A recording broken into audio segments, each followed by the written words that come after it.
and welcome to QETV Live with your host, Miss H. Thank you for watching us today. I have an exciting show today, and I'm really excited about just sharing some information that's dear to my heart.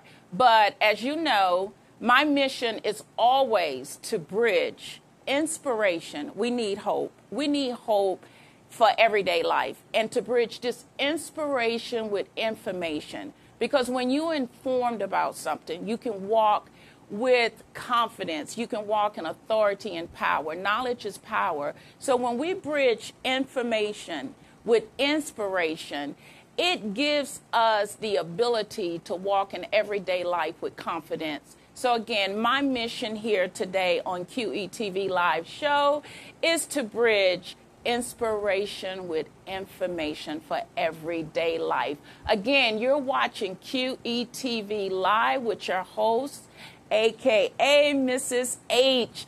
And if you have any questions today when our guests come on, or if you just have a question for me, feel free to call in. The number is 240-719-2560. And please go to voxwave.com, subscribe to VoxWave, and you will see QETV. We're live now. So right now, go to your phone, go call someone, text someone, email someone, however, Instagram, it doesn't matter. Whatever social media handle you use, go to it right now and tell the person to go to voxwave.com and listen live to QETV Live show with your host, Miss H. And as always, I love to start the show off with something informative and something positive that's going to go with the show. And I always try to bring you inspiration and make it Bible-based. And our guest today is a candidate running for mayor in the city of Washington, D.C. So when I was looking up some information last night, because again, I'm always trying to give you something Bible-based, biblical, because that's where we find our foundational truth from. So I went to the well-known scripture in 1 Timothy 2, 1 through 6. Listen to what it reads. Now, a lot of you already know, but just stick with me. Stay with me. I'm glad you know it, but for some who does not know it, I want you to listen to it because I have some golden nuggets to share with you. It states, Paul said to Timothy, and see, Paul was in a position where he was getting older. And Timothy was like his son in the faith. And he was leaving him some instructions, some guidance to show him. So he said, listen, Timothy, I exhort you, first of all, I beseech you. I'm talking to you, okay? Listen to what I got to say. Because when you see the word beseech, when you see the word exhort, those are words that immediately should perk up your ears and grab your attention. He said, first of all, that supplication, prayers, intercession, and giving of thanks be made for all men, all. He didn't leave out anyone.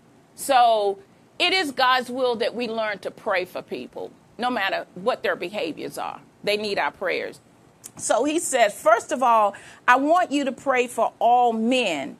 But here's the clicker here. Here's the cruncher. He says, especially for kings and for all those in authority, that you may live and lead a quiet and peaceful life in all godliness and honesty. So check this out. In biblical days, they had kings as leaders, and those kings were appointed, especially in the Christian faith. They were in the judicial faith in the time before Jesus. BC, that's what I want to say. They were kings, but they were appointed. Those kings of Israel, first of all, was appointed by God. God appointed, and he looked at the heart of men, and he appointed people based on how they would treat the people. So here Paul is saying, pray for people in authority. So again, today we have governors, we have presidents, we have mayors, we have senators, we have Congress people, we have people in our local districts. So we have people that enforces our branches of government. So it is our responsibility to pray for them, yes, even if we don't like them, if we're not satisfied with who won office, we still have a responsibility to pray. And right now, our country needs your prayers, especially starting at the top. A lot of us are not satisfied with what we see. We need our country united. And here, God is making a promise that if you do what he says by praying for those in authority, for those who have leadership rule over you, and that can go as far as to say even in your own home, because in a husband and wife relationship, it doesn't mean that the husband dictates and tell you what to do, but we are co-workers together. We need to pray for our spouses. We need to pray for one another. We need to pray for our pastors. We need to pray for our employers. Yes, our employers, because as employees, our employers have rule over us, meaning they're the ones writing our paychecks. So we need to pray when things don't go right. So this scripture is a foundational scripture that has a worldwide, has a general meaning that can go for everything. Again, whether it's a country with a monarch, whether it's a country with a dictatorship, whether it's a country with a democracy, or whether it's just here in your own local community, local government, even in your home, even as your employer. God says, pray for all those who have authority. And here is the reward for your prayer. Notice I did not say you had to like them or you had to agree with them. I said pray for them. You pray for them when they are right and you pray for them when they're wrong. So that means you're praying all the time, right? Yes, you're praying all the time. And when they're right, you pray that they continue. Because in the book of Proverbs 29, it says, when the righteous are in authority, the people rejoice. So when they're doing right, there's good. It's almost like peacetime in a war, that as long as we got peace and there's no war, we're satisfied. It's only in war when you have a lot of chaos. So even right now, when you don't agree with a lot of policies that are being made, with a lot of decisions that are going on, again, even down to your personal job, pray. And through your prayers, it can enforce and cause God to act on your behalf, because you can say, you said it. And because you said it, and look at what the reward is for you. It will cause you to lead a quiet and peaceable life. In other words, you can go to bed at night and say, hey, I did my part. And Lord, I don't like the way that employer talked to me, or I don't like the way I was treated. I was mistreated, or I was overlooked for a promotion, or whatever it may be. Again, in your country, in your community, you pray and allow God to lead you and guide you on what you should do. And sometimes he may cause you to leave that particular job or that particular city. Maybe that's not even a place for you. But if it is, if you pray, the Bible says you will lead a quiet and peaceable life. And look at the last result. And this is the ultimate goal. The ultimate goal is found in 1 Timothy 2:4. It says, this is good and it's acceptable and pleasing to God. The whole goal and objective is to please God. And the way to please him is to do what he says do, to obey the way in which he has set up government and the way he has set up rule, the way he has set up laws, because laws is to govern the country. And if you don't like the way a law is made or policy is made, one of the things that I do know, you have a right to exercise the power to vote. And that lead me to, I don't know if you watched last week. If not, go back to last week. I talked about how you should value the month and the day you were born. And I was born in the month of August. Yours truly, August the 14th. My color is lime green, as you can see. It's a distinctive lime green, and I just love it. But one of the things I discovered in finding out in the month of August, I talked about our former president, whom I just adore, President Obama, former President Obama, Michelle Obama. President Obama was born in the month of August. But I did discover while I was looking up the month of August, and I told you last week that I looked up the month of August and all the things that went on in that month and a lot of the events that go on. But two things that relate to this program today about candidates, about governing, about, running for office, about voting was we were given the right to vote at a very special time. And it happened in the month of August. Isn't that interesting?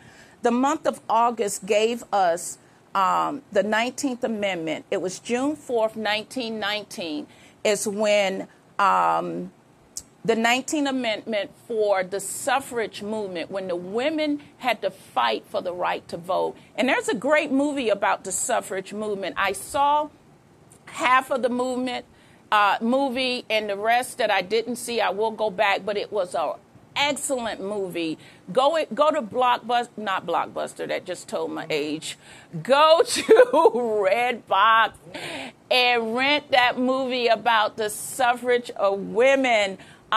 It will really give you inside information about what women had to go through just to vote. But here's the key. All women didn't have that right. Black women didn't have that right. It wasn't until August 6th that President Lyndon Johnson signed and he gave the blacks the right to vote. So we ought to be grateful for that. And showing our gratefulness, one of the things I will challenge you to do is that anytime an election is held in your city, and definitely when it is the general election is held for the highest office in the land as the President of the United States, if you don't like what is going on or you don't like what's going on in your city, in your community, remember the power to vote. Take someone to the poll this year. If each one reach one, it will get everyone out of the comfort of their home. Go to the poll. One vote matters. Because can you believe a lot of time people are winning at 1%, 1 vote, 2 votes. And when it's that close, they usually have to recount because, any little thing can tilt that vote. So your vote matter and your vote count. But most of all, what people had to go through in order for you to vote. So let's don't disappoint all those who fought for the right for you to vote. And I always hear the saying, if you don't vote, you don't have a right to complain. You don't have a right to complain. But anyway, just to recap what I just said, it is God's will that we pray for those in authority, those in leadership, so that we can live a quiet and peaceable life in all honesty and godliness. And because of that, this is well-pleasing to God. And again, your voting right gives you the power to have something to say. It gives you a voice in your community. So again, get out there, find someone. If you're voting, hats off to you. I honor you. I respect you for doing that. If you're turning 18, please go register to vote because you must be 18. They're trying to change the age to 16. But I have a lot of questions about that. But anyway, but at 18 years old, you have the legal right to vote. And we'll talk with the candidate that we have here about some other legal things about, what will disarm you or take away your right to vote. So there's things that you can do that can take away that right. So just because you got it today don't mean you can keep it tomorrow. Again, The power to vote is so prevalent. It is so important that you honor it, you respect it, so that you can have a voice. And right now, I'm going to go to a commercial break. We have a very important guest, a VIP, with us today in our audience, and we will see you soon. So you like smooth jazz? Great. Horn of Plenty, Harvest Harmony from saxophonist Travis Bridges. Smooth jazz and all the sax you'll ever need. Available at travisbridges.com.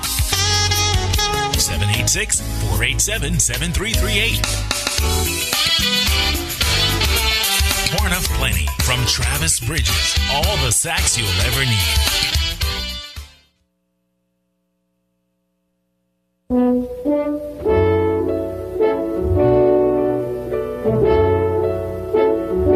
What the world needs now is love, sweet love. It's the only thing that there's just too little of. But what the world needs now is love, sweet love. No, not just for some, but for everyone. Baby, I like your style.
Back to QET Live Show with your host, Miss H. I told you we had a very interesting show today.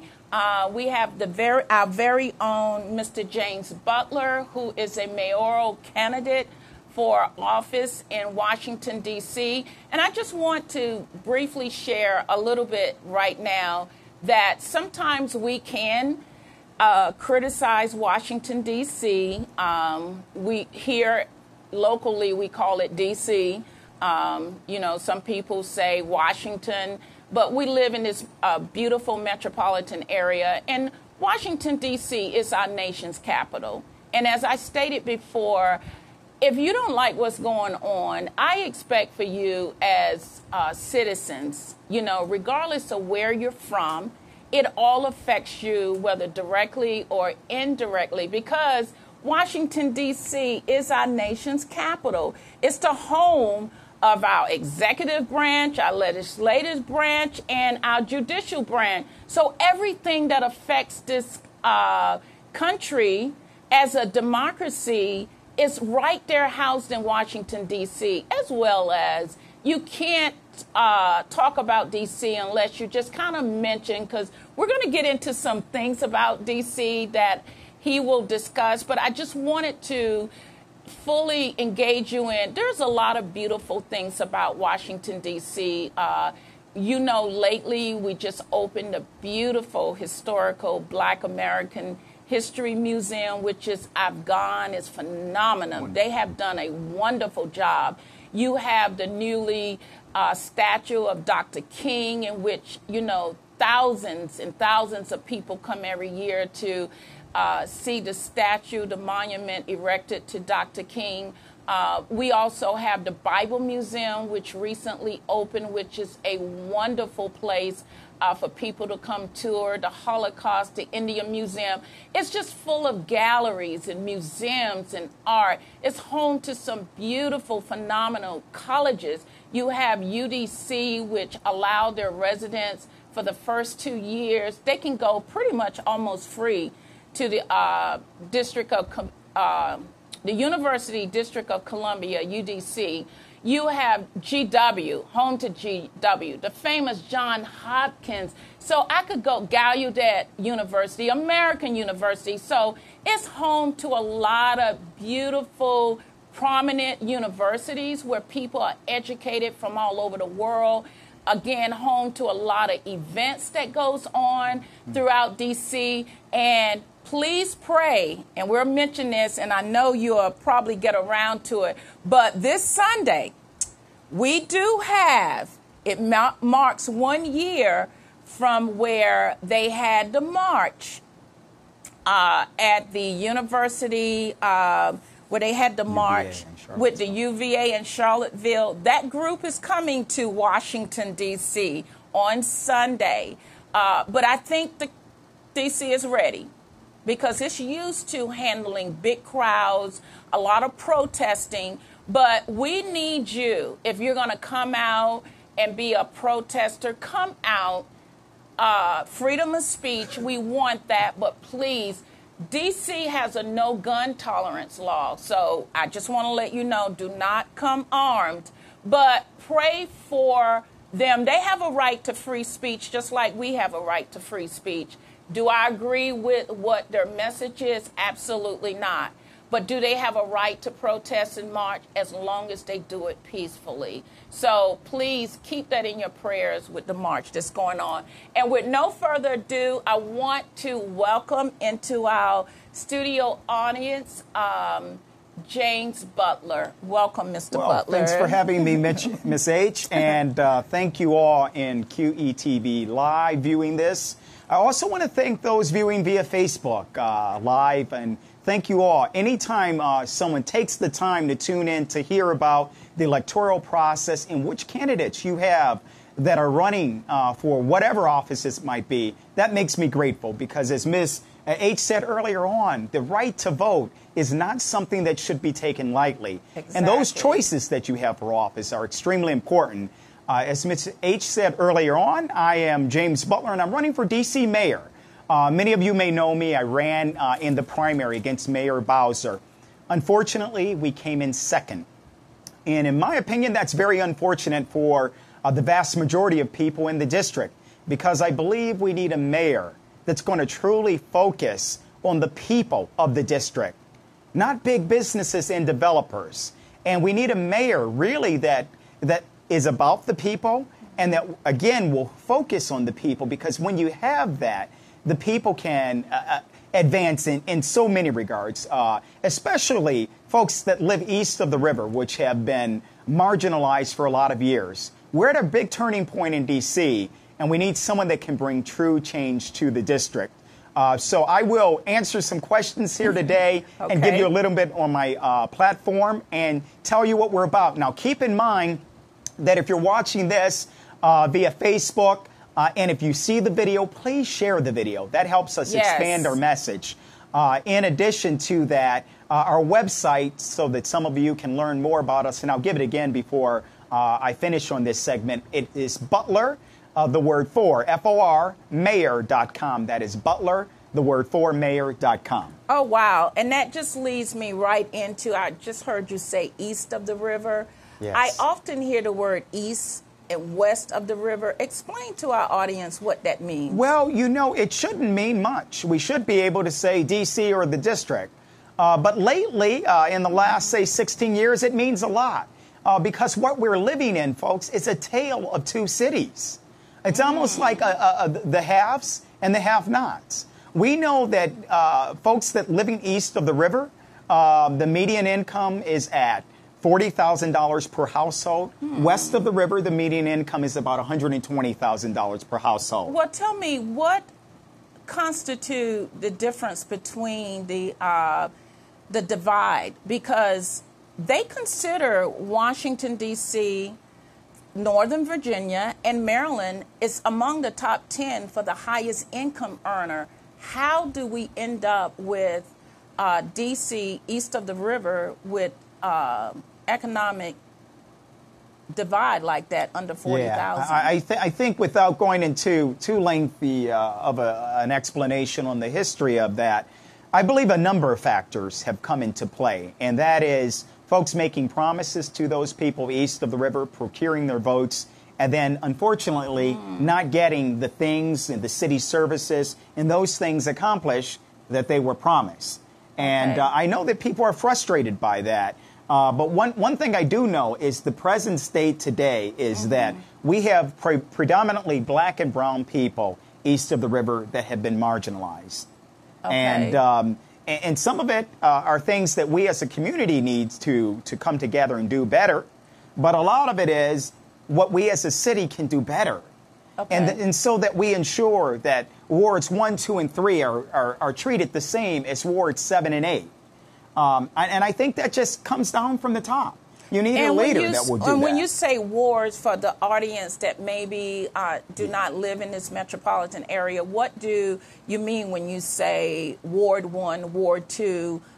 Because altogether, how many wards do DC have? That's fair enough. There are 8 wards in the district. Wards, that's correct. And so now, as you all probably know, that wards and districts are drawn based on population. So the way they're districted, to kind of articulate the parameters becomes a little bit different. Difficult to do that.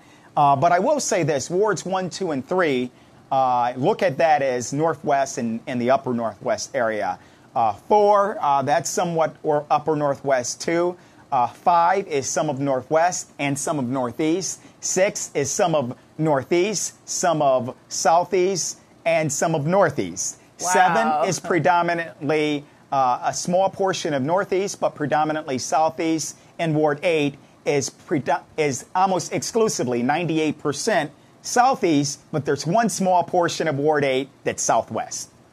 Wow, you said a mouthful. Yes. So, and it's drawn based on how the lines are districted. Well, I mean, that's pretty much like what any city is divided up. Based on population. Based on population. So I have a couple of questions to ask you, and maybe you can tell me your platform sure, I'd be happy on each to. one, beginning with one of the challenges that I looked up, and it came from a comprehensive survey from the department of VDOT. And it was saying one of the biggest problems that D.C. have right now, according to the residents, is transportation. Right. We all know that Metro's been in the news a lot. They have an issue with getting in and out of the city.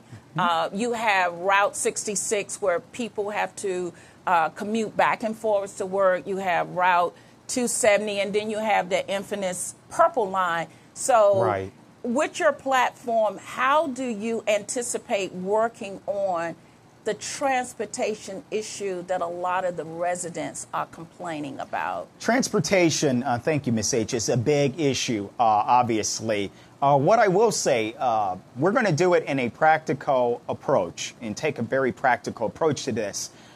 Recently, an article was published about the trolley on 8th Street that runs down 8th Street. What happened to the trolley? Well, the trolley still exists. I live about 1 block from the trolley, so I can see it from my living room. It still exists.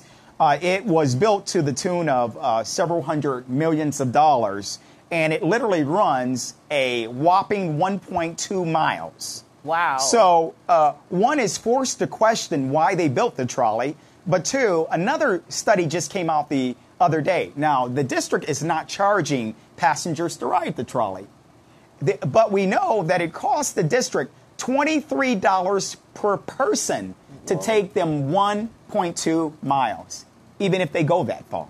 They could get out at an earlier stop and go a half of mile, but it's costing the district not only the hundreds of millions of dollars that it put into this trolley system, but it's costing them to transport because we're not charging passengers for it. So, and I say and I'm going to give this as a good example, 8th Street, where the trolley runs. Yes. D.C. needs to understand, and the leadership must understand, you cannot be all things to all people. You can't allow the tour buses coming from New York to run on 8th Street. You can't allow the trolley to run on 8th Street. You can't have bike lanes. You can't allow cars to park on 8th Street. And now all of this stuff actually exists. And 8th Street runs east and west in D.C. because one accident happens, you gridlock traffic. So I believe this trolley was built for the appearance and nostalgia's sake. Well, a Butler administration will mean that any mode of transportation that we bring into the district is a viable, efficient form of transporting people in and out of the city. Well, would you say you would take the necessary responsibility to oversee that if it's costing the city and causing you to lose money, that you would just simply get rid of the trolley? Let me be very clear, how would you do that? Unequivocal, and without exception. I will shut it down. Yeah, because it looks like it's draining the budget. I will shut it down. So, folks, it ran through 4 mayoral administration. The wrong size cars were purchased once the tracks were installed. Then they were forced to dig the tracks up to accommodate the width of the cars. Okay. I mean, this is silly. And you know, there's been chatter from this current administration about expanding it into Georgetown. That's foolishness, in my opinion. We will shut it down. Okay. And it sounds like it would make sense. Yes. And what about the other challenge was the homelessness. Now, I do know that they are doing something with D.C. General. They have started placing a lot of those residents, and they said that the homelessness have gone down by 5%. So they see it as a decline in homelessness, but it still exists. D.C. has the highest homeless population versus Maryland or Virginia. Right. And there's a vast, amount of homeless people in the district. You can make the numbers say anything you want them to say. I will say this. What matters to me is I know at the last point in time count, there were 15,000 homeless people in the nation's capital of the United States of America. Allegedly the most welcoming, accommodating country in the world. And in our nation's capital, we have a reproachful amount of homeless people on our streets. A city with a $14.5 billion budget, we can do much better, and I'm going to explain to you how we're going to do much better. We have literally more money than the state of Rhode Island, South Dakota, and North Dakota combined. We have a city with a $14.5 billion budget. We can end homelessness with the stroke of a pen. Now, I'm happy that the current mayor, took the initiative to begin the steps to close D.C. General. Yes. But I pushed for that for a long time. And I will tell you this, there was no push for that until I began to push for it. And why didn't she push for it throughout her entire administration? 120 days before the primary race, she began to announce that she would close it down. Now I hear a caller on the line. Caller, are you still there? Yes, ma'am. How you doing? I'm doing great. And who's calling in? This is Dana. How you doing, Mr. Butler? Dana, I'm well. Is this Dana attendant? Yes, it is. Okay, nice to talk with you. Yeah, I'm watching the interview. Great interview. I wanted to know. I heard you say that you would shut the trolley down. That's great idea. We'll save a lot of money doing that.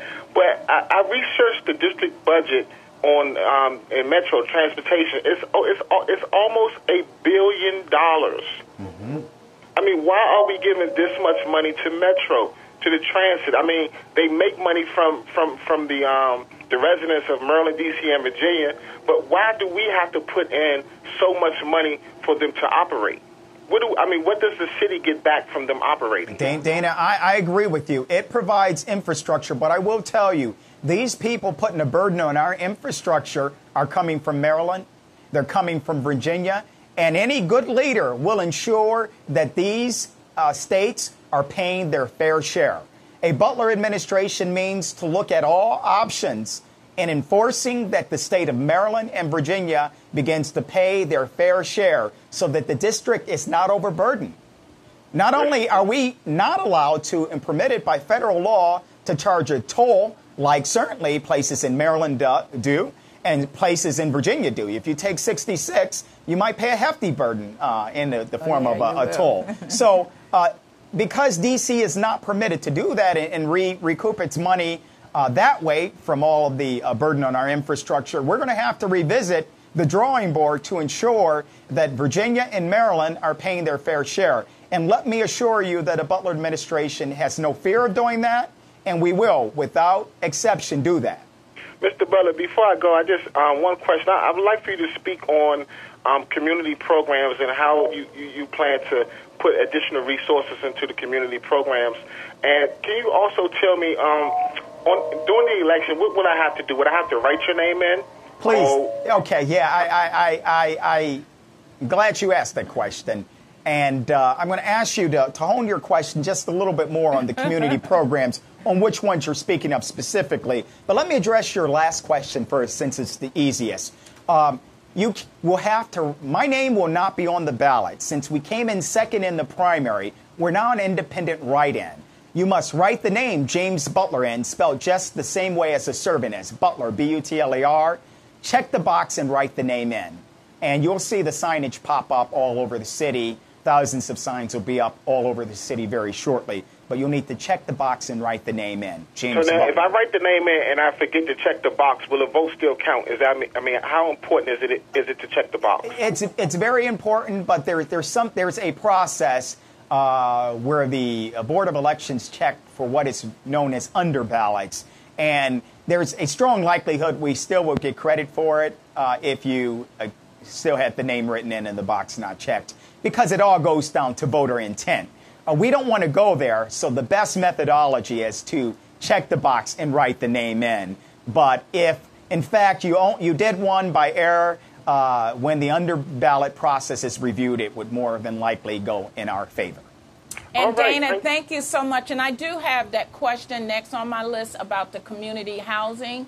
But just to the viewers out there, as Mr. Butler just stated, that you will have to write in his name. And please, please, please, if you choose to write in his name, please check the box. So you have a two process there. You need to check the box and write in his name, Right. or write in the name and check the box. So just Right. remember, Either or, right. Yeah. Either or, you have a two-part process. So thank you, Dana, for that question. And back to you, Mr. Butler, for the low income that you were talking about, the housing to help with the homelessness. I know that affordable housing is something that every city strives to have. What are some of the tools and platforms or suggestions you have moving forward for the district? That's a great question. And let me just finish the tail end of the homelessness. Okay. I believe the best way to end homelessness is engage our nonprofit organizations that we have in D.C. just to literally, like a church, for example, to adopt one homeless person. They're not going to all participate, but the ones that do, there's about 7,000 or 8,000 in D.C. If we got just a fraction of them, we'd be well on our way to ending homelessness. The second phase of that is the vacant buildings, hiring the homeless people to build those out. Not only do we provide income for them to help build out these buildings, but we also provide housing for them while they are still in the homeless state. So eventually we know that we'll be able to end homelessness in the district But for those infrequent cases that experience homelessness, they will have places, viable, dignified places to live. And we allow these people that are building them out, the homeless people, to become viable taxpayers and productive citizens.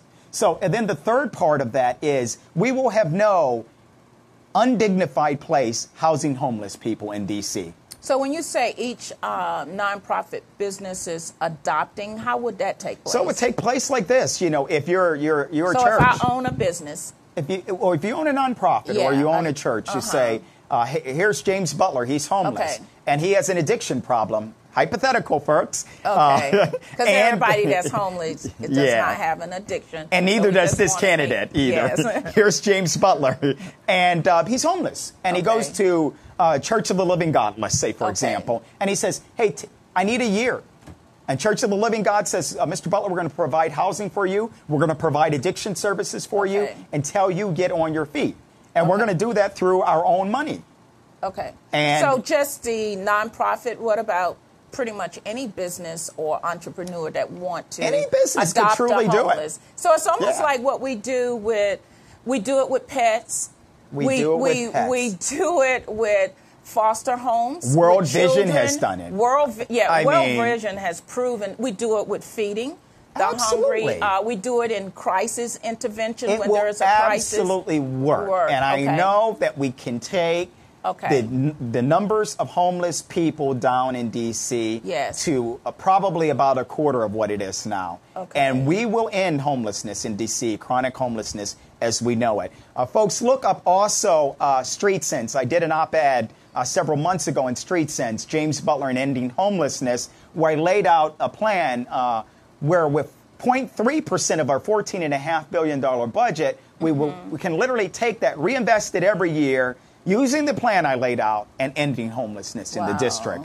Now, let's talk about what you refer to as affordable housing. I believe it's truly time that we end the narrative of affordable housing and focus more on what I call income-based housing with educational and vocational strings attached. What does that mean to the average person? It means predominantly those people in the city that are in the bottom quarter of earners could be a recipient of income-based housing. So when we give a tax break to a for-profit developer, what we get in return matters. And if we give a tax break, we're not going to say, no, you set these amount of units aside for affordable housing. No, you're going to set these amount of units aside for income-based housing with educational and vocational strings attached. So after 4 years, they can begin to repay that money. They now have their education. They can lift themselves up, and they can move on. Okay. Yes. So that's the way we not give people a handout, but we give them a hand up that will strengthen them for generations to come. And what we got in return from that for-profit developer was not this misnomer called affordable housing, which I consider just a pacifier that these developers use to make poor people think they're getting something. The reality is you're getting nothing if you base it on area median income, because right now the Housing Trust Fund base affordable housing on AMI, or area median income. Well, the AMI for D.C. is artificially inflated because we take into account Montgomery County and Fairfax County, which skyrockets AMI. Then you set aside for affordable housing, and we realize the affordable housing is not affordable at all. So is that the system now? That's the system now. Absolutely. And we need to get rid of that in order for people that fall in the bottom quarter of earners to truly afford to stay in the city. The reality is gentrification like we're seeing it now will overrun the bottom quarter of earners in D.C. D.C. will careen out of control and only become a city of rich people if we let what has gone on for the past 4 years to continue to go on for the next 4. We cannot do it. And it's this people's lives, literally, not only homeless people, but I believe the lives of a lot of people that live in the district are dependent on this. And that pretty much take me over into, do you think this has a direct result with the rise in crime in D.C. because of the homelessness and because of the low income and the poverty state of people? There is no question in my mind that hopeless people are committing these heinous crimes. Okay. People that are going out and shooting and killing 10-year-old girls, those people aren't people that are productive and believe they have hope. They're hurt and hopeless people. As the old expression goes, that hurt people hurt people. I mean, we know that these crimes of opportunity that are taking place in D.C. that are on the rise, people are doing them because they don't have the opportunity of getting viable jobs. So they commit crimes of opportunity by cracking people over the head and snatching purses and robbing people at gunpoint. But it's time that we get leadership that understands that there is a trickle-down effect. There is a trickle-down effect. Now, is the chief of police, is that directly under your office? Do they answer to you, the police? So you will have influence over that department and how things. I will not only have influence, I will have the final say and decision on whether the police chief stays or leaves. The police chief serves at the pleasure of the mayor, and I was just with the chief the other night for an extensive amount of time. And when it comes to saving lives of people, all options are on the table. Yes. All options. And let me go back to my housing plan, just one tail end of that. The second part of my housing plan is any city that has gentrified at the rapid pace of the district must put a true rent control bill before into law, and I will do that in the first 100 days in office. Is that why it is so expensive to live in D.C.? There's no rent control? Yeah, rent control is simply a cap on what a for-profit developer can charge. Right now, the last time I checked in a capitalistic society, if you let people charge anything they want to charge, they're going to do it, and they're going to keep on raising it. Is that currently happening now and that is currently happening right now. We have a rent control law, but that law is only applicable to a dwelling place that was built prior to 1975. No buildings that were built after 1975 in the last 43 years. If you live in one of those, they are not subject to rent control. Wow. And that's the majority of buildings that people are living in. Were built within the last 43 years. So the reality is that we have a bill, but the bill is antiquated. I will replace it with a valid, contemporary, meaningful, and impactful rent control law that will allow people to stay in the district, and not only rich people.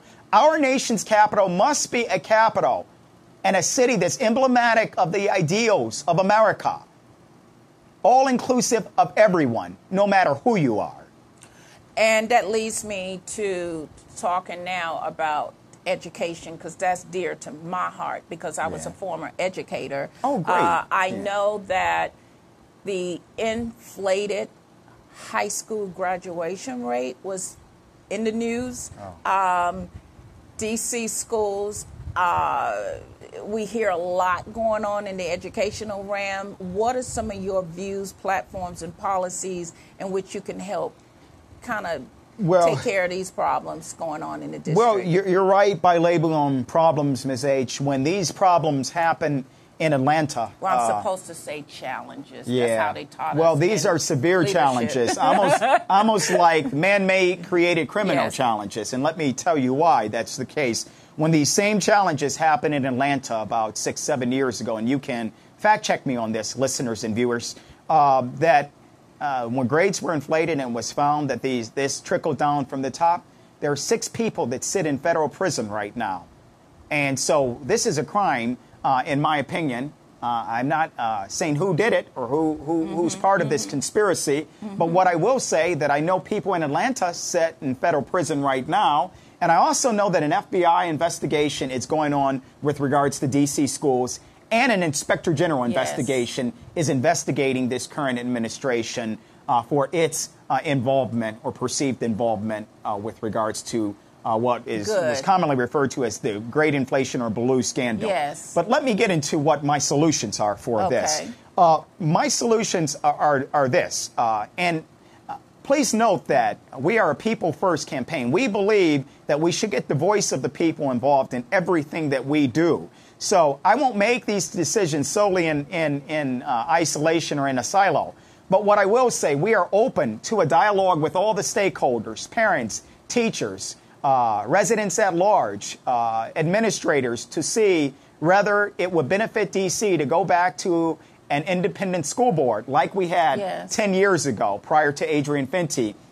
We had an independent school board, and divestiture is something we're strongly considering. Divestiture from mayoral control to an Okay. independent school board. Because what we have noticed in the last 10 years, not only have we noticed inflated grades and attendance rates, but we also know D.C. is one of the least improved education systems in the country. So I believe if we get an independent set of eyes made up of educators that will control our school system, we will then lose some of these unscrupulous and eliminate some of these unscrupulous backdoor dealings that we're getting right now.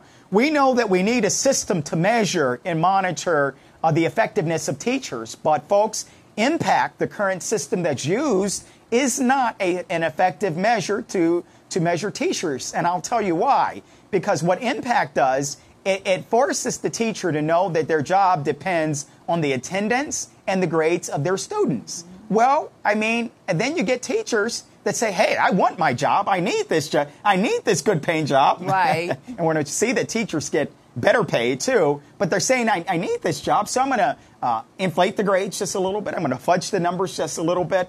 And when they do that, it trickles down, folks, and it hurts our biggest resources, our kids. But you know what? It also starts from the head, because the last superintendent, is that the title of your chancellor? Chancellor. Yeah. He pretty much had his daughter placed in a school, Yeah. you know, undercover, so to speak, that no one knew what was going on, and that caused his resignation. So, you know, it starts from the head. Well, you know, and it flows down. Right, and you're very right. The mayor hired Anton Wilson, and you said no one knew what he was doing. But the reality is, his statement was that the mayor knew about what he was doing. But and I want to find out right. what was wrong with that, because if I'm the chancellor of the school, why can't my daughter be put in one of the top schools? Because I am the chancellor. Well, your daughter can be placed in one of the top schools, Yes. but you're required to go through the same methodology as everyone else. And that is, your student gets put in the lottery system, and when their name is picked, they then have the opportunity to go to that. But I'm the chancellor. I should get some preference Well, here. maybe that's okay if it's done in the open. Okay, got you. But if you do it behind doors and you do it in an unscrupulous manner, you lose your job. Okay. And, you know, he did claim that Muriel Bowser knew about this. Muriel Bowser refused to testify under oath. So it becomes a he said, she said thing. He served at the pleasure of the mayor, and he lost his job. But this shows you that a mayor who campaigned against Vincent Gray on an administration of transparency is the least transparent administration in D.C.'s history. Speaking of Vincent Gray, is he back in the running? No, he isn't. The independent petitions were submitted yesterday. Vincent Gray will not be running for mayor in D.C. James Butler will be a write-in candidate. That's me. And I'll be challenging Muriel Bowser on November 6th, folks. And you have one other candidate, don't you? There's no one else I'm aware of now. So it's just you? Just me and Muriel Bowser now. Bowser. The ballot hasn't even been set for independence. Yeah. So, okay. Yeah. Okay. So how do you feel about that? I feel great. I feel like I'm prepared. I've got the heart. I've got the ambition, the energy to be D.C.'s next mayor. Okay. I believe that I will be a mayor for everyone, folks, but I will be a champion for the underserved and the underrepresented. Okay. 40 years from now, when they write about James Butler, they will say he was a mayor that looked out for everyone, but a champion for the underserved and the underrepresented. Wow. And that is the legacy that I will leave. I will fight for everyone. I will bring back those things that people miss. The Marion Barry caring mode. The Marion Barry looking out for all. To see that people aren't left behind. I will bring back those things, folks. You know, I don't have the swag of Marion Barry, but I can guarantee you. He was the people's mayor. I have the heart of Marion Barry. I have the heart, and it endears me when I walk around in Southeast and I go to a celebrity basketball contest and people say, that's the modern-day Marion Barry. Oh, people they that I've never compare even you met to him. before. Absolutely. Oh, you have some that makes tall me so shoes to proud. fill. But you know what? I am energized.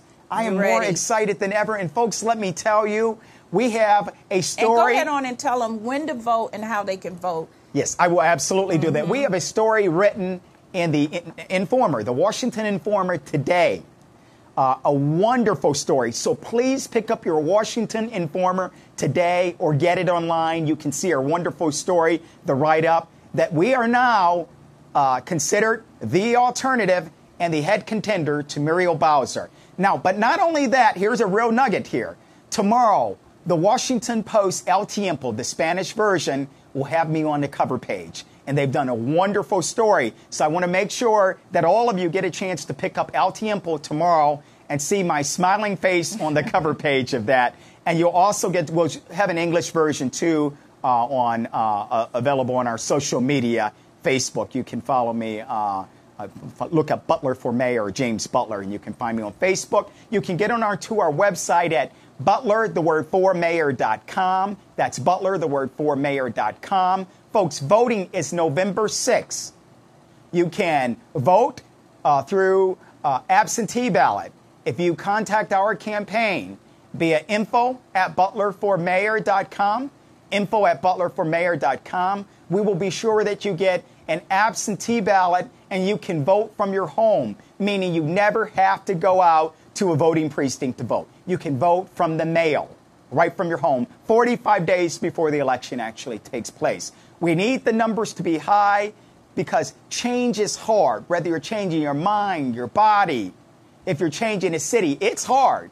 So, folks, we need to come out in hard numbers to make a change. We need to come out in hard numbers to get me elected, to make the change, to be that modern-day Marion Barry, that champion for you. And I promise you, every single day of my life during my administration, I will work hard for you, and it will be the greatest honor of my life to serve as your next mayor. Wow, with such passion. You have I a lot am of very passion and passionate about energy. it. You heard it from Mr. James Butler himself. So, again, like we says, it's a privilege, it's an honor to have the ability to vote. You didn't always have this. So knowledge is power. Get out there, look him up, look at what he has done. Go to his website, check him out. If you have any questions, again, go to James for... It's Butler, Butler, the word formayor.com. Yeah. And remember, November the 6th, it's a write-in, so you need to write his name in and you need to check the ballot. And remember what I told you at the top of the show, that it is our responsibility, first of all, to vote. We do not have a voice and cannot complain if we don't vote. So get out there and vote. And you have elections coming up in your own cities. You have the general election coming up soon. The primaries are coming up. So start researching and looking up who these candidates are. What are their platforms so that you will have a working knowledge. And if you don't like something, you have the ability to influence a change. As he said, the time has come that you want change in your city, you want change in your state, you want change in your nation. It takes one vote to represent that change. And remember, encourage someone else to vote. If you have an 18-year-old in your house, don't allow them to sit around your house and not get registered to vote. We need that. You have a senior citizen, go pick them up, take them to the voting poll. We need to help encourage people to get out there and vote. And last of all, remember, God has commanded that we are to pray and that we are to encourage those who are in positions of leadership, authority, who have the rule over us. Why? So that we can live a quiet and peaceable life, so that we can live in a democracy that will not take away our freedom and our right to vote. We cannot assume that it will always be this way. So we want to keep America safe. So utilize your power and your influence to vote. And again, thank you for watching QETV Live show with your host, Miss H. I really do appreciate you. You can contact me at 240-353-3806, and you can contact me on QET@gmail.com. And again, thank you. Thank you. Thank you. Thank you. James. I don't want to lose this girl alive, but I ain't scared. If I'm gonna be the only one participating in this, I'm lonely whenever you're around. Hey, I'm lonely whenever you're around. Ow. Down, down,